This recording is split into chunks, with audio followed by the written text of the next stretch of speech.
Waktu itu saya umur 40 tahun.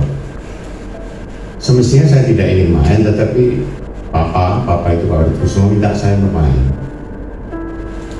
Saya ingin anak-anak muda yang bangkit, karena saya ini kepingin anak muda ini tidak mati muda. Jadi saya teringat pada puisinya Khairil Anwar. We speak to you in the quiet of the night, when the bosom is empty of feeling and the clock is clicking on the wall. We die young, we die young. Masa kita mati muda? Khairil menjawab di dalam puisinya, aku. Kalau di aku itu I don't care anymore, begitu. I will live for 1,000 years. Saya ingin hidup 1000 tahun lagi. I live for 1,000 years. 1,000 years, 1000 tahun lagi ini kan cuma, tapi elang vital itulah yang saya jaga. Saya pada waktu itu dipanggil oleh Papa. Kenapa judul saya ini Papa dan Aku? Papa itu Pak Gatot Kusumo. Kenapa kok saya manggilkan Pak Gatot Kusumo? Pak Gatot Kusumo ini dalam tanda kutip sesungguhnya sutradara, bukan Imam Tantowi. Karena 90% film ini yang sutradari adalah Pak Gatot Kusumo. Mungkin slide-nya ini Gatot Kusumo. Papa itu lahir di Purwokerto itu kira-kira tahun 28, meninggalnya tahun 96. Beliau seorang sosialis, beda dengan saya seorang nasionalis. Tapi kenapa cocok? Ya nggak tahu lah, ini persoalan nasionalisme. Beliau meninggal itu pada waktu umur 72 tahun. Dan saya duduk di sini ini sudah 70 tahun. Diminta oleh Satrio untuk duduk di sini, ya sudah saya mau duduk lah. Demi kesuksesan ini. Kembali lagi kepada Pak Gatot Kusumo. Pada waktu Papa diminta ke Jakarta oleh seorang produser dan Imam Tantowi, lalu disuguhi sebuah naskah yang kalau film Surabaya itu mau dibuat seperti Rambo atau seperti Salzburg. Papa menangis tersitu dong. Papa bingung, ini apa sih? Surabaya kok ribu-ribuan, Rambo-Rambo itu gimana? Akhirnya dia manggil saya, tok sih, kon duwe buku ini Carus itu Profesor Ruslan Abdul Ghani, itu orangnya Bung Karno, sekarang sudah meninggal sudah bulan tahun yang lalu. Tentu dah aku nasionalis, saya tahu. Diskusilah kita di sana. Yang pertama tadi saudara-saudara melihat tentang yang drama ini. Kalau yang lain kan bumbu-bumbuan aja. Kenapa saya diminta untuk menjadi Dr. Mustopo itu adalah karena sebenarnya saya menolak gitu loh. Lebih saya di belakang layar. Pertama Anda lihat pada waktu itu, ya ada pada waktu itu bagaimana yang namanya Malabi dibunuh. Bisa Mersani tadi kan. Malawi dibunuh, ya. Kenapa? Mari kita masukkan ke Pak Ruslan dulu. Ini wajahnya Pak Ruslan, tetapi tolong slide berikut adalah bukunya Pak Ruslan, yaitu 100 hari. Dalam sebuah penulisan ilmiah itu minimal harus ada dua, ya. Misalnya begini, ada sumber data primer. Sumber data primer itu adalah sebuah peristiwa yang terjadi menjadi sebuah dokumentasi. Itu yang primer. termasuk mungkin dari Leiden, dari mana-mana yang kita dapatkan. Nomor dua, sumber data sekunder itu buku-buku. Makanya kemudian saya dipanggil oleh Papa untuk mengambil buku yang Pak Ruslan Abdul-Ghani, orang yang menulis dan orang yang tahu 100 hari di Surabaya mulai tanggal 17 Agustus 45 sampai 20 November. 17 sampai 20 100 hari lah kurang lebih. Di sana Pak Ruslan tadi Anda bisa melihat yang pakai dasi, itu, yang agak muda, itu Pak Ruslan Abdul-Ghani. Saya diskusi satu contoh begini, Malabi itu orang hebat. Malabi ini oleh Inggris ditempatkan di India, Orangnya masih umur 40 tahun, 40 sekian dia jadi jenderal, brigjen waktu itu, brigjen Malabi. Oleh karena dia membawa divisi India ke Indonesia, dia datang ke sini pada tanggal 25 Oktober. 30 kemudian mati. Hebat karena orang Surabaya. Persoalannya adalah siapa yang membunuh Malabi? Nah, ini kita tidak bisa berbicara tersier. Kalau data tersier kan dongeng, sumber data tersier itu dongeng. Oh, sing bunuh itu pistolku, nah gitu, saya tembak. Bener nih. Saya bilang sama Papa, gini aja, kita ambil yang data yang paling, ya sudah ditambah hancur aja, nggak perlu orang penokohan itu.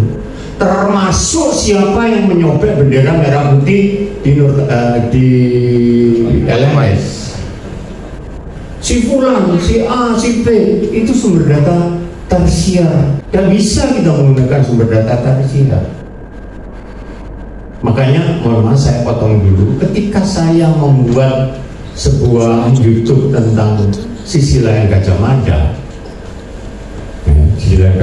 saya menggunakan sumber data primer dan sekunder, yaitu prasasti primernya, sekundernya adalah buku-buku negara kertagama dan para raton, meskipun secara hukum.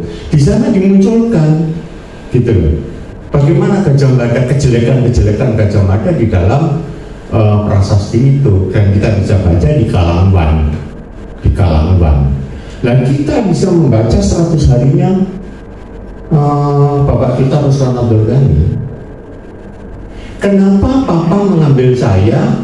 Karena saya orang nasionalis, ya, saya aktivis nasionalis, sehingga cocok juga, gitu loh. Papa sosialis, saya nasionalis. Tapi ya sudah, perubahan bendera nggak usah ngomong, kan tidak disebutkan tadi siapa kan, tetap aja siapa aja mau menyobek, siapa aja itu jatuh, itu hanya karena memang ada persoalan tangga dan sebagainya. Siapa yang ngebom yang namanya Malabi, kita tidak perlu lah, yang memang mati tanggal 30 di Manser, gitu kan. Diskusi panjang lebar di rumahnya beliau sebelum, karena Papa marah gitu. Makanya saya bilang pada anak-anak muda, kalau memang membuat film baru tentang perjuangan, hati-hati loh, ya, jangan pakai sumber data tersier, dongeng, lucu, ya, lucu banget gitu loh. Tapi memang sih ada beberapa adegan yang memang itu imajinasi ada, misalnya si Bejo masuk ke ini, kemudian si Rahmat bawa keris, ya sudahlah, itu kan di satu sisi lain mungkin bisa diambil. Kembali lagi ke begitu, apa yang terjadi? Saya diskusi lagi. Ketika Malabi mati di Gading Marsen, di ultimatum sama Inggris, Amerika mengeluarkan selebaran itu dari apa? Pesawat. Dari pesawat. Barang siap, kan waktu itu kan saya sebagai Mustopo menghadap kepada orang-orang Jepang, ya, Iwabi, itu kan penyerahan senjata itu. Jadi senjata itu kita rampas oleh BKR, karena saya Dr. Mustopo pada waktu itu kan sebagai kepala ya, tua, hanya saya yang pakai itu. Apa yang saya harus lakukan? Terampas semuanya itu. Marah yang namanya ini, mengeluarkan selebaran-selebaran. Barang siapa yang memperoleh selebaran itu harus mengembalikan senjata-senjata itu ke Belanda. Anak Surabaya jadi tajuk tali layangan, awas itu elang-elangan, bro, itu muncul hebatnya itu perdebatan sengit itu awalnya saya sama Bapak itu, benar tidak? Nah, disinilah kita berbicara sumber data primer dan sekunder. Nah ini kan saya bilang kalau yang rawuh ini kemudian bapak-bapak, ibu-ibu saya mengaturkan sembah nuwun, tetapi anak muda semestinya yang harus tampil sekarang ini. Bahwa saya sudah telepon nih tadi siang, ada Bandung, iki ada nom Surabaya nggawe film perjuangan. Keren, boleh kita lihat? Boleh. Saya bujuin itu. Anak Bandung sekarang lagi ini, malam ini, karena sore tadi saya ngomong, keren. Padahal kita nonton film, bukan membuat film. Tepuk tangan untuk itu.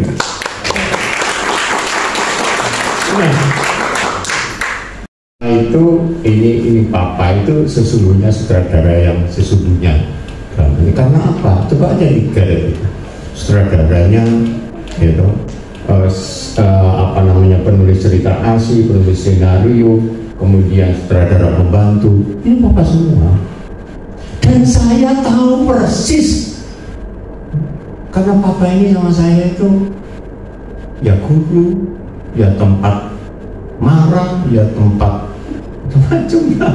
Ini ya saudara, ya ini. Walaupun bedanya sama saya itu hampir 28 tahun. 20 tahunan itu beda saya sama Papa itu. Apa yang terjadi? Saya merasa menyesal ketika 1 tahun, tidak lebih kurang 1 tahun kemudian Papa meninggal. Mungkin karena kecapean dan sebagainya, sampai nunduk stroke, tidak ngerti apa-apa, saking capeknya mungkin. Waktu itu saya oleh Pak Basofi, Gubernur Jawa Timur, diminta untuk menjadi panitia paranormal seluruh Indonesia. Ya saya taruh di Jembatan Merah, saya taruh di Hotel Arthur, di apa itu saya bawa dengan harapan ditambani gitu loh. Ya Tuhan sudah. Nah, saudara sekalian, kalau boleh saya melanjutkan slide berikutnya supaya tidak terlalu lama. Ini saya dibahas oleh Bapak. Tok, kon kudu main. Loh, Pak, ngapain? Aku main. Aku suruh mikir kena aja. Gitu. Ya sudah, akhirnya saya tanda tangan slide berikutnya ini PT Sinarmas Film Record. Itu ada saya dan Jeffrey Hasan. Jeffrey Hasan seorang produsernya, ya, kemudian saya, kemudian slide berikutnya tanda tangan saya kalau salah. Nah itu tanda tangan saya menjadi aktor. Wah, saya bilang, Pak, saya ini film itu nggak pernah, Pak. Ya pernah kayak main-main apa sih gitu. Walaupun saya pernah jadi sutradara film jelek-jelek ini. Setelah itu ya, pernah jadi sutradara Stapa itu saja. Apa yang terjadi dengan peristiwa itu? Akhirnya saya mendalami betul apa yang dikatakan oleh Papa dengan segala resikonya. Next. Nah, akhirnya saya didapuk jadi Dr. Mustopo. Kamu ambil Leo itu melok. Aku sama Leo aja ini juga nggak berpikir loh ingin itu enggak. Leo banyak kegiatan, kegiatan saya itu ngajar pun telepon lagi, kok main ngajar, kok main, gitu loh ya. Lalu teks saya ini bahasa Inggris karuan, bahasa Jepang ya. Jadi kan panjenengan sami cerita bahasa Jepang, waduh, sambil dama, sambil ini, oh sambil ngapal, sambil itu dan sebagainya. Apa yang harus kita lakukan di sini gitu loh? Fase juga nggak fase, ya caranya di fase-fase no, gitu loh. Ya kudu iso, gitu. Terus saya waktu kecil kan saya itu seneng nyanyi na na na na na na na ya kaya ubah. Mungkin panjenengan tadi yang seumur saya, ya sejauh-jauh orang cuma datang sini pasti akan rindu pada kampung halaman. Gitu. Ya ngarang-ngarang deh. Apa yang terjadi pada saat itu? Seorang Jepang yang ada di situ yang main ada 4 itu kalau salah nangis. Siapa tidak bahasa Jepang? Gak bisa apa-apaan gitu. Bahasa Inggris monggo gitu loh. Apaan gitu gitu loh. Nyanyi kutok gitu. Apa yang terjadi? Saya dirias jam 10, main jam 1, ketiduran ya. Di Jalan Merak. Itu ceritanya di Jalan Merak di PTP 20 atau 21? PTP 20 ya Pak ya, PTP 20. Di situ pada waktu saya ketiduran 1 jam itu sebelum main didatangi zombie Jepang. Terus saya tanya, kayak mau nih, lu iya ini sih nggak nungguin kan duri itu nggak nih Iwabi, lu iya jadi ruangan yang saya pakai tanda tangan itu Mustopo itu tempatnya orang Jepang, tempatnya pimpinan Jepang, mejanya tetap ya itu.